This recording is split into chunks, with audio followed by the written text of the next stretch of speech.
Welcome to the Slop Farm. Enjoy the video.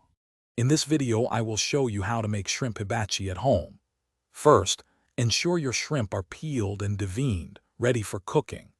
Next, gather your essential ingredients: 2 tablespoons of butter, 1 tablespoon of soy sauce, and 1 cup of your favorite hibachi vegetables, like zucchini and onions.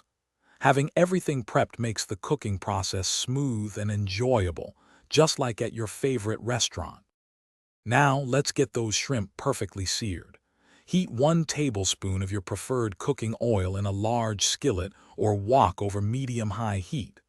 Once hot, add your prepared shrimp in a single layer. Cook them for about 2 to 3 minutes per side, just until they turn a beautiful pink and are opaque. A simple pinch of salt and black pepper enhances their natural flavor. With the shrimp nearly done, it's time to introduce our vibrant vegetables. Add your chopped zucchini, onions, or other chosen veggies to the skillet alongside the shrimp.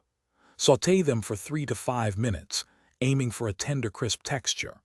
Finally, stir in 1 tablespoon of soy sauce and 1 tablespoon of butter, allowing the flavors to meld beautifully and coat everything. Your delicious homemade shrimp hibachi is now ready to be enjoyed. Serve it immediately, perhaps alongside some steamed white rice or noodles for a complete meal. For an extra touch, garnish with a sprinkle of sesame seeds or some freshly chopped green onions.